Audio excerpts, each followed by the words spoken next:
हाँ जी, welcome to my channel tag with अमन।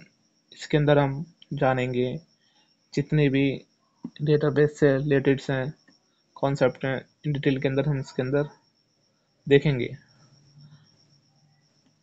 देखिए, ये कोर्स पूरा डिज़ाइन होगा बेसिक टू एडवांस, जिसके अंदर हम हर कॉन्सेप्ट को डिटेल के अंदर देखने वाले हैं।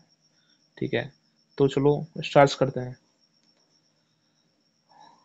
देखेंगे कि database management systems and ER model क्या है, इसको इन डेप्थ जानने की कोशिश करते हैं।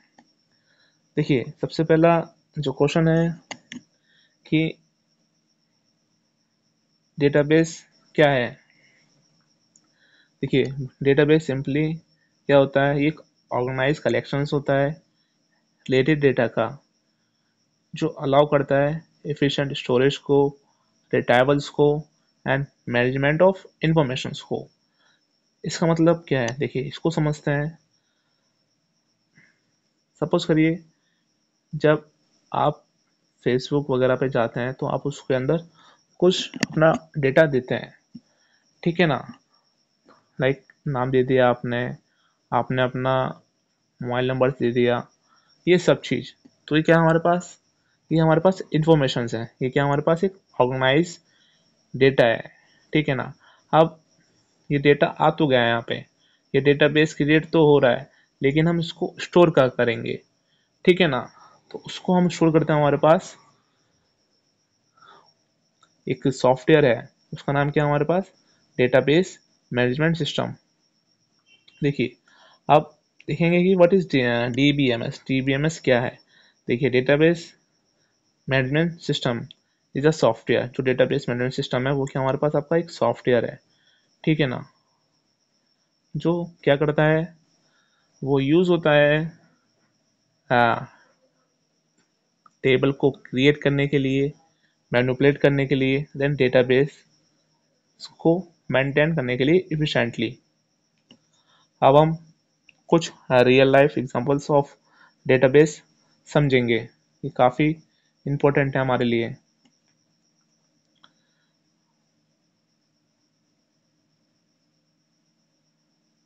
ठीक है, सबसे पहला जो एग्जांपल है वो है हमारे पास बैंकिंग सिस्टम। देखिए, बैंकिंग सिस्टम में क्या होता है, हमें कई सारे इंफॉर्मेशन को स्टोर करना पड़ता है। लाइक क्या हो गया, कस्टमर का जो अकाउंट्स है उसकी इंफॉर्मेशन हो गई, ट्रांजेक्शन्स हो गई, एंड जो लोन डिटेल्स होती हैं, इन सब चीज़ को हमें स्टोर करना पड़ता है अपने डेटाबेस के अंदर, ठीक है ना। लाइक जो हमारे पास ई कॉमर्स वेबसाइट्स हो गई, जिसके अंदर हम मैनेज करते हैं उनके प्रोडक्ट्स वगैरह को, ऑर्डर्स को, देन जो कस्टमर की इंफॉर्मेशंस होती हैं। सोशल मीडिया प्लेटफॉर्म्स हो गया हमारा, लाइक जिसके अंदर हम अब क्या करते हैं, यूज़र प्रोफाइल को अपडेट करते हैं, पोस्ट को डिलीट्स, कमेंट वगैरह करते हैं। ये सब क्या हमारे पास एक सोशल मीडिया प्लेटफॉर्म है, ठीक है ना, जहाँ हम इन सब चीज़ का यूज़ करते हैं। बात करते हैं हमारे पास हेल्थ केयर सिस्टम की। देखिए, हेल्थ केयर सिस्टम के अंदर क्या होता है, जहाँ पेशेंट का डेटा मेंटेन किया जाता है, देन जो डॉक्टर्स वगैरह उसको प्रिस्क्रिप्शंस प्रोवाइड कराते हैं, ठीक है ना, कि जो पेशेंट है उसके ट्रीटमेंट में क्या क्या चीज़ यूटिलाइज की गई हैं, मतलब किस तरह का उसको ट्रीटमेंट दिया गया है। आप देखते हैं इसके टाइप्स, देखते हैं कि डेटाबेस के डेटाबेस के टाइप्स क्या हैं, ये कितने टाइप्स के डेटाबेस होते हैं। देखिए, ये हमारे पास जनरली ये 4 टाइप्स के हैं जो मेजरली क्लासीफाई करे हुए हैं, ठीक है ना। सबसे पहला हमारे पास हाई आर्किटेक्चरल डीबीएमएस।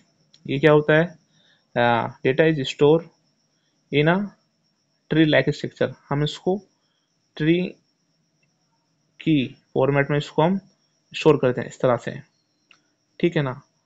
उसके बाद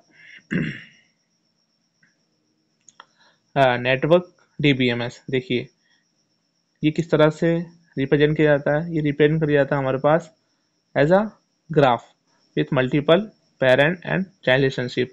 इसको यूज़ कौन करता है, इसको यूज़ करता है हमारे पास इंटीग्रेटेड डेटा स्टोर और हाई आर्चिकल DBMS कौन यूज करता है? IBM information management system use करता है। देन अब बात करेंगे हमारे पास मोस्ट इम्पोर्टेंट जो ज़्यादातर यूज हो रहा है, वो क्या हमारे पास? रिलेशंस डेटाबेस मैनेजमेंट सिस्टम्स, ठीक है ना। देखिए इसके अंदर क्या होता है, जो डेटा होता है वो टेबल की फॉर्म में स्टोर होता है विथ रजिस्ट्री, ठीक है ना। अब देखिए ये किस तरह से दिखता है, ये हमने एक टेबल बना दी और हमने यहाँ डेटा स्टोर करा दिया, ठीक है। मैंने मान लीजिए जो टेबल है ये स्टूडेंट की टेबल है, तो यहाँ उसकी आईडी आ जाएगी, यहाँ क्लास आ जाएगी और यहाँ उसका कोर्स आ जाएगा, ठीक है ना। इस तरह की ये डेटा हमारे पास क्रिएट हो जाएगा। हम यहाँ फिल कर देंगे अपने डेटा को।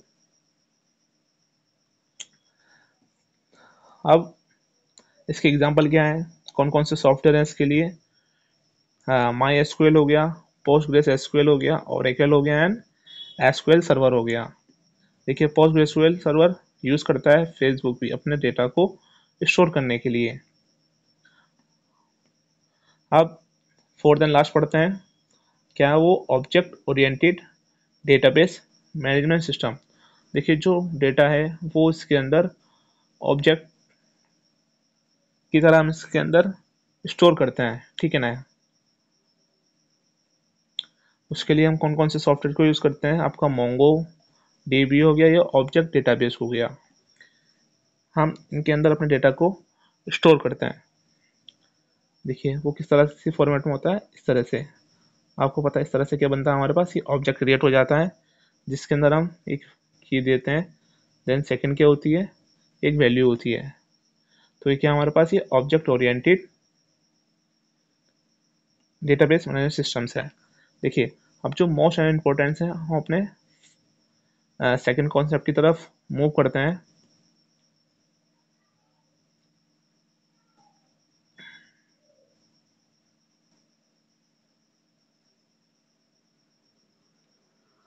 ठीक है, उसका नाम है हमारे पास एंटिटी रिलेशनशिप मॉडल। देखिए इसके अंदर हम क्या करते हैं, इसके अंदर डिफाइन करते हैं कि जो मेरे पास जो हम डेटाबेस क्रिएट करने वाले हैं उसका स्ट्रक्चर कैसे बनेगा, ठीक है ना। हम कह सकते हैं लाइक अ रोड मैप। जब भी मैं डेटा को इम्प्लीमेंट करता हूँ या मुझे कहीं जाना होता है तो सबसे पहले मैं क्या करता हूँ, क्रिएट करता हूँ एक रोड मैप को। कि सपोज करिए पहले मैं एग्ज़ाम के 10 दिन पहले 5 दिन DBMS पढ़ूंगा, उसके बाद 5 दिन कंप्यूटर नेटवर्क पढ़ूंगा। इस तरह से हम अपने रोड मैप क्रिएट कर लेते हैं। तो एंटिटी रिलेशनशिप भी क्या है, एक हमारे पास एक स्ट्रक्चर है जिसके अंदर हम डेटा को डिफाइन करते हैं कि कौन सी एंटिटी मुझे पहले रखनी है, कौन सा बाद में रखना है, जिसकी वजह से एफिशिएंट और यूटिलाइज डेटाबेस क्रिएट हो सके। ऐसा ना हो कि मैं 10 चीज़ उसमें एक्स्ट्रा ऐड कर दूँ जिसका कोई यूटिलाइजेशन ही ना हो। तो इसलिए हम यूज़ करते हैं आपके पास एंटिटी रिलेशनशिप मॉडल को, ठीक है। एक बार देख लेते हैं। The entity relationship is high level data model that define the data structure conceptually. It is represent किस किस चीज़ को रिप्रेजेंट करता है, एंटिटीज हो गई, एट्रीब्यूट्स हो गए, रिलेशनशिप हो गए बिटवीन द डेटा आइटम्स, किसके बीच में, डेटा के बीच में। देखिए अब कुछ इंपॉर्टेंट पॉइंट्स को देखेंगे रिलेटेड टू ER मॉडल। देखिए सबसे पहला हमारे पास एंटिटी। देखिए एंटिटी क्या होती है, देखिए एंटिटी वो चीज़ है जो रिप्रेजेंट करती है कि हम किस यूनिक चीज़ को रख सकते हैं अपने डेटा के अंदर, ठीक है ना। क्या हमारे पास एंटिटी क्या क्या हो सकती है उसको देखते हैं। लाइक ऑब्जेक्ट हो सकता है, पर्सन हो सकता है, प्लेस हो सकता है, या कॉन्सेप्ट, ठीक है ना। Concept that has distinct entity in a database, मतलब कोई एक ऐसी चीज़ जिसको मैं आइडेंटिफाई करा सकूँ डेटाबेस के अंदर। डिस्टिंक्ट मतलब यूनिक, डिफरेंट। और हमारे पास जो एंटिटीज होती हैं वो 2 टाइप्स की होती हैं, ठीक है ना। लाइक कौन कौन सी, स्ट्रॉन्ग एंटिटीज और हमारे पास वीक एंटिटीज। देखिए सबसे पहले हम बात करते हैं स्ट्रॉन्ग एंटिटीज की। स्ट्रॉन्ग एंटिटीज क्या होती हैं, ये इंडिपेंडेंटली एग्जिस्ट करती हैं। लाइक इंडिपेंडेंटली का मतलब कि भाई ये बिल्कुल स्वतंत्र है, ठीक है ना। तो कहने का मतलब ये है कि एग्जाम्पल के लिए स्टूडेंट एक अलग है और हमारे पास एक कोर्स अलग है, ठीक है ना। उसके बाद वीक एंटिटीज क्या होती हैं, ये डिपेंड करती हैं स्ट्रॉन्ग एंटिटीज के ऊपर। किसके ऊपर डिपेंड करती हैं, इनके ऊपर डिपेंड करती हैं, ठीक है ना। जिसके अंदर हमारे पास कोई भी प्राइमरी की हम रिप्रेजेंट नहीं करते। देखिए प्राइमरी क्या होती है, की क्या होती है, जो यूनिक की होती है। जैसे कि जब मैं टेबल बनाते हैं जिसके अंदर हम मान लेते हैं स्टूडेंट की आईडी, जैसे कि आपकी कोई आईडी होगी, स्टूडेंट आईडी होगी, तो वो क्या हमारे पास आपकी एक यूनिक चीज़ होती है, उसको हम उसको प्राइमरी की भी डिफाइन कर सकते हैं, ठीक है ना। अब ये क्या होती है, डिपेंडेंट होती है। ये किसके ऊपर डिपेंड करती है, स्ट्रॉन्ग की के ऊपर। जैसे कि जो एम्प्लॉय डिपार्टमेंट के अंदर होता है, ठीक है ना, जैसे कि इन एम्प्लॉय डिपेंडेंट रिलेशनशिप डिपार्टमेंट हम जैसे कि बैंकिंग का सिस्टम हो गया, तो ऐसा होता है ना कि हम पैसे ट्रांसफ़र करेंगे, जब आपके अकाउंट में पैसे होंगे तो आप जब भी एक्सेस कर पाओगे जो आपके पास पैसा होंगे। लेकिन सबसे पहले क्या है कि आपके अकाउंट में पैसा होना चाहिए, मतलब एक रिलेशन है कि भाई आपके पास पहले पैसे होने चाहिए, जब भी आप निकाल पाओगे। तो क्या है हमारे पास ये रिलेशनशिप ही तो है। एग्जाम्पल के लिए ले सकते हैं हम, यदि हम एम्प्लॉयज़ की बात करते हैं कि भाई जो आपका एम्प्लॉयज़ है वो एक मैनेजर भी हो सकता है और एक हमारा बैंक का एम्प्लॉय भी हो सकता है। तो क्या हमारे पास एक बैंक के लिए एक रिलेशन है कि भाई वो मेरा मैनेजर भी और मेरा मैनेजर भी है स्टाफ का और मेरा वो एम्प्लॉय भी है। ये कैसा हमारे पास एक रिलेशनशिप को डिफाइन करता है, लेकिन डिपेंड करता है किस पे, स्ट्रॉन्ग एंटिटीज के ऊपर। अब हम बात करेंगे एट्रीब्यूट्स की। अब एट्रीब्यूट्स क्या होते हैं, देखिए attributes are characteristics of entity. देखिए एट्रीब्यूट्स क्या होते हैं, ये कैरेक्टरिस्टिक्स होती हैं एंटिटी की, जो डिस्क्राइब करती हैं इनकी प्रॉपर्टीज को। देखिए हम देखेंगे अब कितने टाइप्स की हमारे पास एट्रीब्यूट्स होते हैं। सबसे पहला होता है सिंपल एट्रीब्यूट्स। सिंपल एट्रीब्यूट्स को वो एट्रीब्यूट्स होते हैं जिसको हम फर्दर ब्रेक नहीं कर सकते हैं।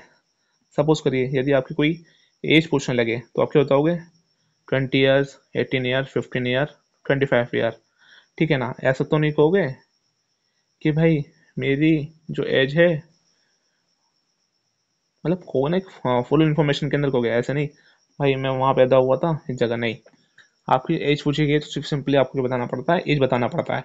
जैसे कि रोल नंबर्स, जो भी आपके रोल नंबर्स वगैरह हो गए, जैसे कि 102, ये क्या आपका एक रोल नंबर है, तो इसको फर्दर तो डिवाइड नहीं कर सकते हो। जो भी आपको जो डेटा मिलेगा, जो आपको जानेगा कॉलेज के अंदर, क्या करेगा, 102, 102 का है, ठीक है ना। तो आपको किसकी पहचान होगी, आपको आपके इस रोल नंबर से आपकी पहचान होगी, ठीक है। अब हम बात करते हैं कंपोजिट एट्रीब्यूट्स की। कंपोजिट एट्रीब्यूट्स क्या होते हैं, देखिए कंपोजिट एट्रीब्यूट्स वो एट्रीब्यूट्स होते हैं जिसके अंदर हम स्मॉल सब एट्रीब्यूट्स को डिवाइड कर देते हैं, ठीक है ना। सपोज करिए हमारे पास एक एट्रीब्यूट है नेम, मैं इसको अब दो चीज़ में डिवाइड कर सकता हूँ। वो क्या क्या है हमारे पास, आपका आपका नाम हो गया, फर्स्ट नेम हो गया, देन लास्ट नेम हो गया। तो क्या मैंने एक नाम को मैंने उसको फर्दर डिवाइड कर दिया है किसके अंदर, दो पार्ट्स के अंदर, एक फर्स्ट के अंदर देन सेकंड के अंदर। तो इसको बोला जाता है, ये बोला जाता है कंपोजिट एट्रीब्यूट्स बोला जाता है। क्या बोला जाता है बच्चों, ये कंपोजिट एट्रीब्यूट्स बोला जाता है, ठीक है ना। आप इसको लाइक शेयर एंड सब्सक्राइब करते रहें, वो नहीं रुकना चाहिए, वो इम्पोर्टेंट है। देखिए पढ़े कहीं से भी, लेकिन इम्पोर्टेंट है कि आप अपने कॉन्सेप्ट्स को क्लियर रखें, जो आपके इंटरव्यूज़ वगैरह में आपको अच्छे पैकेज के लिए हेल्प करते हैं। देखिए अब बात करते हैं ड्राइव एट्रीब्यूट्स की। ड्राइव फ्रॉम अनदर एट्रीब्यूट्स, मतलब एक ऐसे एट्रीब्यूट जो ड्राइव ऑन दूसरे एट्रीब्यूट से है, ठीक है। तो एग्जाम्पल बताइए क्या, कि आप बोल सकते हैं कि भाई एज, एज से मैं पता लगा सकता हूँ कि आपका बर्थडे कब आता है, ठीक है ना। अगर आप मुझे एज बताओगे तो आपकी जो डीओबी है उससे बता सकता हूँ आपकी एज कितनी है, ठीक है ना, कि आप कितने ईयर के हो चुके हो, ठीक है। अब हम बात करते हैं मल्टी वैल्यू एट्रीब्यूट्स की, मतलब एक ऐसे एट्रीब्यूट जिसके अंदर हमारे पास मल्टीपल वैल्यूज होती हैं। क्या होती हैं, मल्टीपल वैल्यूज होती हैं फॉर अ सिंगल एंटिटी के लिए। सपोज करिए एक पर्सन है, ठीक है ना, उसके पास क्या हो सकते हैं, मल्टीपल्स नंबर्स हो सकते हैं, ठीक है ना। तो बताइए आपके पास कितने नंबर्स हैं कमेंट्स के अंदर फटाफट। तो ये क्या हमारे पास, ये एक मल्टी वैल्यू एट्रीब्यूट्स हैं, ठीक है ना। अब चलें, अब बात करते हैं हम रिलेशनशिप के अंदर, ठीक है ना। Are relationship define the connection between two or more entities. देखिए जो रिलेशनशिप्स होती हैं वो कनेक्शंस को डिफाइन करती हैं दो या दो से अधिक एंटिटीज को, ठीक है। अब इसके हम टाइप्स देखते हैं रिलेशनशिप के।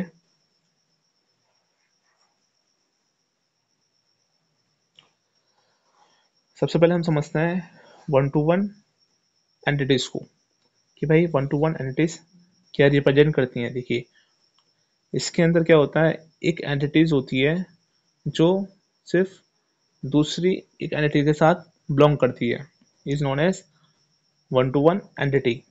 कहने का मतलब ये है, यदि किसी भी कंट्री के अंदर उनका सिर्फ कितने प्रेसिडेंट होंगे, सिर्फ एक ही प्रेसिडेंट होगा, ठीक है ना। कितना प्रेसिडेंट होगा उसका, सिर्फ एक कंट्री का एक ही प्रेसिडेंट होगा, एक से ज़्यादा प्रेसिडेंट नहीं हो सकते। अब बात करते हैं हमारे पास वन टू मैनी एंटिटीज के अंदर। देखिए इसके अंदर क्या होता है, one entity is related to multiple entities, मतलब एक एंटिटी होती है जो मल्टीपल एंटिटीज को रिप्रेजेंट करती है, मतलब बिलोंग करती है।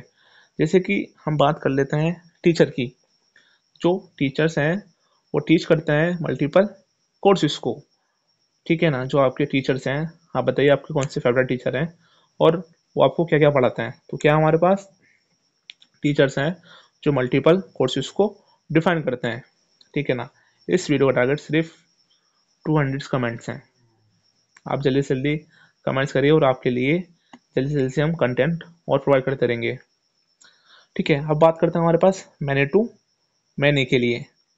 जब हमारे पास मैनी टू मैनी का मतलब ये है कि भाई कई सारी कैंडिडेटी रेट करती हैं कई सारी अदर एंटिटीज़ को। देखिए एक ऐसा भी तो हो सकता है कि भाई कई सारे स्टूडेंट्स हैं जो एनरोल करते हैं मल्टीपल कोर्सेज के लिए, लेकिन ऐसा भी तो हो सकता है कि भाई जो कोर्सेज हैं वो कई सारे स्टूडेंट्स को दे दिया जाए, हैं। तो ये क्या हमारे पास मैनी टू मैनी एंटिटीज हैं।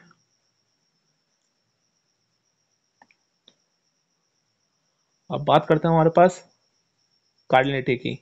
देखिए कार्डिनलिटी क्या होती है, cardinality specify the numbers of strands of one entity, मतलब एक स्ट्रैंड्स के अंदर एक एंटिटी के अंदर कितने नंबर्स ऑफ स्ट्रैंड्स हैं, that can be associated with the strands of another entity, मतलब जो बताते हैं कि भाई जो सेकंड वाला है या अगर उसमें strands of another entities, ठीक है ना। देखिए इसको एग्जांपल से हम समझते हैं कि भाई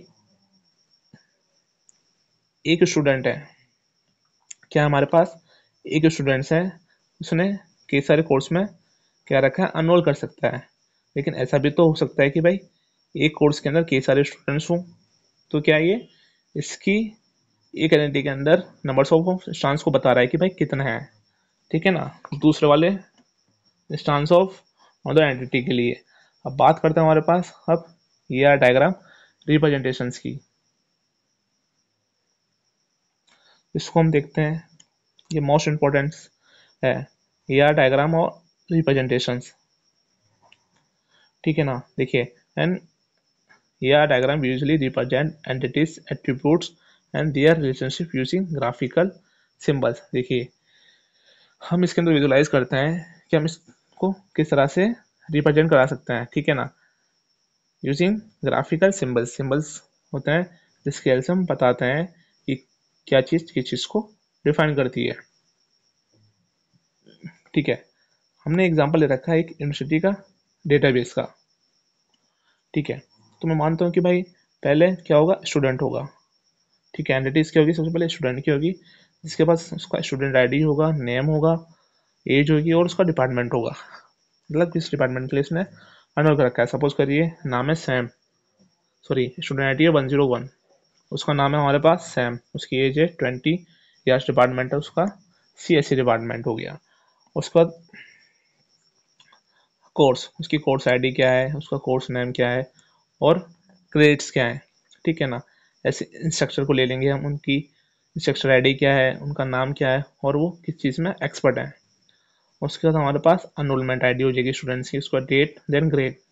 ये सब चीज़ किस चीज़ को रिप्रेजेंट करती हैं, ये हमने एक यूनिवर्सिटी डेटाबेस लिया है, ठीक है ना। ये छोटा सा डेटाबेस है, बाकी फर्दर अभी हम पढ़ेंगे, हाँ वीडियोस में जानेंगे कितने हम किस तरह से इसको डिजाइन कर सकते हैं और एफिशिएंट तरीके से।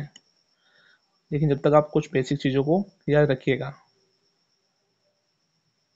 देखिए रिलेशनशिप को सबसे पहले समझ लेते हैं। देखिए जो स्टूडेंट्स हैं वो अनरोल करते हैं कोर्सेज के अंदर, ठीक है, और जो आपके इंस्ट्रक्टर हैं वो भी टीच करने के लिए किसको करते हैं, कोर्सेज को लेते हैं। मतलब एक स्टूडेंट्स है जो कई सारे कोर्स पढ़ना चाहता है, कोर्सेज को पढ़ना चाहता है, लेकिन पढ़ाएगा कौन उनको, एक फैकल्टी पढ़ाएगी, टीचर्स पढ़ाएंगे, इंस्ट्रक्टर पढ़ाएंगे उसको। तो किसको पढ़ाएंगे, कोर्सेज को पढ़ाएंगे। स्टूडेंट्स ने भी कोर्सेज को ले रखा है और टीचर्स भी किसको पढ़ाएंगे, कोर्सेज को के द्वारा स्टूडेंट्स को पढ़ाएंगे। कहने का मतलब ये है जो इन दोनों में कॉमन क्या है, वो क्या हमारे पास रिलेशनशिप कोर्सेज की है।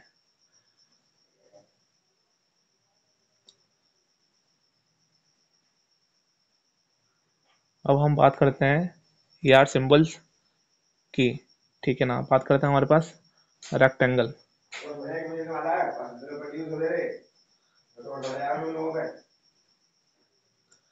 ठीक है ना, या डायग्राम सिंबल्स। बात करता हूँ रेक्टेंगल्स की। ये रिप्रेजेंट करता है हमारे पास एंटिटीज को। जो रेक्टेंगल है वो किस चीज़ को रिप्रेजेंट करता है, हमारे पास एंटिटीज को। जो आपका इलिप्स, देखिए इलिप्स किस तरह का बनता है, इस तरह का बनता है, ये रिप्रेजेंट करता है हमारे पास, ये एट्रीब्यूट्स को रिप्रेजेंट करता है। जो हमारे पास डायमंड शेप होती है ये किस चीज़ को रिप्रेजेंट करती है, ये रिप्रेजेंट करती है हमारे पास रिलेशनशिप को, ठीक है ना। जो लाइन है, जो लाइंस हैं ये किस चीज़ को रिप्रेजेंट करती हैं, ये जोड़ती हैं, कनेक्ट करती हैं एंटिटीज एंड एट्रीब्यूट्स को।